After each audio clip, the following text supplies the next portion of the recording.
Bonjour à tous, j'espère que vous allez bien. On se retrouve aujourd'hui pour réaliser une veste super facile au crochet. C'est un modèle qui est également très rapide à réaliser. Dans ce tutoriel, je vais vous donner plusieurs billes pour pouvoir adapter votre modèle en fonction de vos goûts et de vos envies. Je vais également vous donner quelques astuces si vous souhaitez réaliser des manches. La fiche de réalisation est bien évidemment disponible directement dans le petit i en haut à droite ou sur mon site internet www.lecrochetdeplume.com. Je vous laisse faire pause sur la liste du matériel et bien évidemment si vous souhaitez adapter cet ouvrage avec un autre fil, un autre crochet, je vous renvoie également dans la vidéo comment faire un échantillon sur ma chaîne. Vous retrouverez le lien dans la description de cette vidéo où je vous explique en pas à pas comment adapter n'importe quel ouvrage en fonction de votre matériel. Pour réaliser ce tutoriel, je vais me baser par rapport à ma fiche de réalisation. Comme ça, c'est beaucoup plus simple. J'ai un fil conducteur et en plus de ça, ça vous permet également de prendre pas mal de notes entre-temps si vous le souhaitez. Donc pour le matériel, je ne vais pas vous le rappeler parce que voilà, il est dans la description de cette vidéo. Et on est parti donc avec la réalisation de ce tuto. La veste que je vous propose est un modèle long et vraiment léger. Vous allez pouvoir adapter, réaliser des manches si vous le souhaitez. Moi, j'ai adoré travailler ce fil. J'avais déjà réalisé l'année dernière une veste et un pantalon avec. C'est vraiment un fil agréable à porter par temps chaud. Au niveau donc de la réalisation du point, je vous propose le diagramme. Je vous laisse faire pause et noter ce qui vous intéresse. Et je vous renvoie vers la vidéo point tendresse en pas à pas que vous allez retrouver dans la description de cette vidéo. Dans ce tutoriel, c'est exactement donc le point que je vous montre en pas à pas que l'on va réaliser. Peu importe la taille que l'on fait, on va tous faire la même chaînette de base car cette chaînette de base va déterminer la longueur de l'ouvrage et non la largeur de l'ouvrage. Le motif que je vous propose est donc un multiple de 6 plus 1 plus 1 et vous allez pouvoir adapter la hauteur. En fait, là, la hauteur que je vous propose dans ce tutoriel, peu importe la taille, on est sur la même. Ça veut dire que de l'épaule jusqu'au bas, on va avoir environ 84 cm. Là, c'est par rapport à ma façon de crocheter mon fil et mon crochet. Bien évidemment, si vous le souhaitez, vous le savez maintenant, je vous renvoie vers la vidéo comment faire un échantillon où je vous montre en pas à pas comment adapter n'importe quel tutoriel avec votre fil et votre crochet et bien évidemment votre façon de travailler.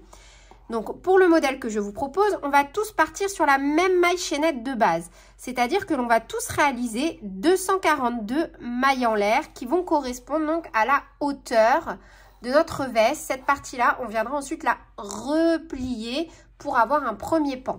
La taille va se jouer au niveau de la largeur.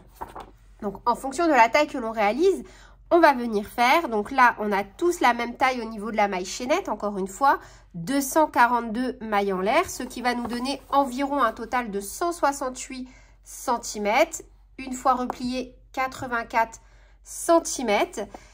Et on va donc jouer avec la largeur. Donc la taille de notre ouvrage se joue au niveau de la largeur de la valeur B. Donc B va déterminer la taille que l'on réalise en fonction de la taille que l'on souhaite faire. Donc, pour les tailles XS à S, on va faire 23 cm, ML 26 cm, XL 2XL 29 cm, 3XL 4XL 32 cm, 5XL 6XL 35 cm, 7XL 8XL 38 cm. Le seul petit point particulier, c'est que on commencera à chaque fois par un rang de bride et on terminera à chaque fois par un rang de bride. C'est important au niveau de la finition. Vous voyez, je vais vous montrer. Donc là, c'est la partie du cou.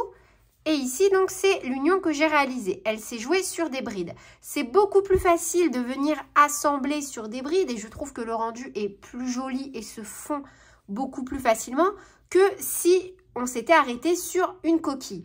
Après, bien évidemment, vous faites comme vous voulez. Moi, je trouve juste beaucoup plus judicieux d'avoir un rang de brides donc au début et forcément donc sur l'intérieur de la veste également un rang de bride. Voilà le rendu une fois qu'on a réalisé donc nos deux parties. En fait, on a fait deux grands rectangles identiques que l'on va venir unir dans le dos. C'est un point super facile à faire, mais après vous pouvez très bien en utiliser un autre. Vous utilisez en fait le point que vous voulez. C'est vous qui agrémentez votre ouvrage comme vous le souhaitez. Ce qui compte, c'est d'avoir deux rectangles identiques que l'on va venir donc unir dans le dos pour venir déjà réaliser la première partie de notre veste. Une fois qu'on a terminé nos deux rectangles, on va venir les positionner l'endroit face au sol. Et on va venir coudre. Donc là, je vous donne trois options. Moi, perso, je vais venir faire directement au milieu. Je ne vais pas m'embêter, je vais mesurer et au milieu, paf, paf, je vais venir mettre un marqueur et je vais venir coudre cette partie. Ensuite, vous pouvez, si vous le souhaitez, garder du jeu. Ça veut dire que là, vous pouvez très bien faire un petit retrait de ce côté ou de ce côté pour créer une légère asymétrie. Je vous propose ces deux étapes en plus. Là, on est vraiment sur la version de la fiche où je me tâtais encore parce que je voulais à la base faire un modèle asymétrique et au dernier moment, je me suis dit, bon, je vais rester sur un modèle droit et pourquoi pas, s'il y a des demandes, proposer après réaliser une veste un peu du même type de façon asymétrique parce que voilà, j'étais pas sûre de mon coup pour être honnête avec vous. Quoi qu'il en soit, on va positionner endroit face au sol notre ouvrage de cette façon-là. Moi, je vais choisir donc de diviser vraiment en deux mon ouvrage et venir coudre cette partie. Donc, idem, au niveau des coutures, je vous renvoie sur une vidéo où je vous montre directement en pas à pas comment réaliser des coutures. Au moins, c'est fait proprement. J'ai pris le temps d'expliquer. Comme ça, encore une fois, ça vient alléger cette vidéo. Donc là, moi, j'ai divisé mon ouvrage en deux. J'ai positionné des petits marqueurs et je vais simplement donc venir coudre mon ouvrage d'un marqueur à l'autre pour former toute la partie du dos. Voilà le résultat, une fois uni. Vous voyez, on pourrait même très bien envisager une version où on laisserait la veste dans cet état-là, sans coudre sur les côtés. Je me suis également tâtée, je me suis dit avec juste une ceinture, un peu en mode poncho ou robe de plage, pourquoi pas envisager un autre modèle de ce type. Maintenant, on va coudre sur les côtés. Une fois que c'est fait, on va donc maintenant passer à la partie où on va unir et créer l'emmanchure. Donc, une fois qu'on a réalisé cette partie-là, on va plier, cette fois-ci endroit sur endroit. Et en fonction de la taille que l'on réalise, on va laisser donc une partie ici pour l'emmanchure et venir coudre. Pareil, ici, vous pouvez soit coudre du début jusqu'à la fin, soit comme moi, laisser une petite fente au niveau de la veste. C'est vraiment à vous de voir le style que vous souhaitez donner à votre ouvrage. Au niveau de la taille, donc ici, on va venir mettre un petit marqueur. On a la même chose de l'autre côté. Là, on représente seulement une partie. On va laisser pour les tailles XS à S 26 cm, ML 28 cm, XL 2XL 30 cm, 3XL 4XL 32 cm, 5XL 6XL 34 cm, 7XL 8XL, on va pouvoir laisser jusqu'à 36 cm. Vous pouvez donc ici laisser de 10 à 30 cm également. Puis, vous pouvez également ici ajouter des petits bouts de manche. Soit vous poursuivez sur le motif ou alors vous faites quelques rangs de brides ou de demi-brides. C'est vraiment en fonction de l'aspect que vous souhaitez donner.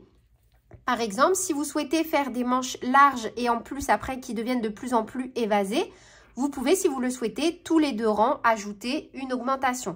Je ne sais pas, je dis une bêtise, on va venir faire un premier tour en bride. On va peut-être dire qu'on a 60 brides.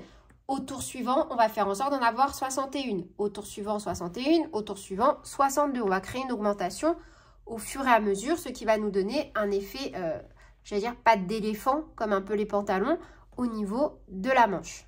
Donc là, pour ma part, j'ai déjà replié mon ouvrage, endroit sur endroit. J'ai disposé mes petits marqueurs en laissant suffisamment de place pour créer mon emmanchure.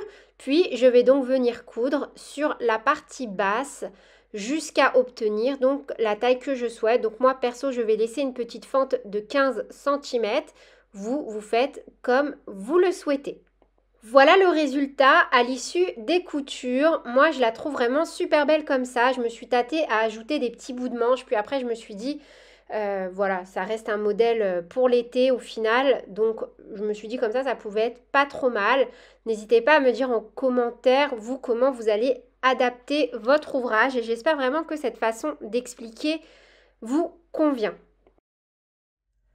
Donc voilà, c'est tout pour cette vidéo. J'espère qu'elle vous aura plu. N'hésitez pas à me dire en commentaire ce que vous en avez pensé. Et sur ce, je vous fais plein de bisous. Prenez bien soin de vous et à très bientôt pour de nouvelles vidéos. Salut!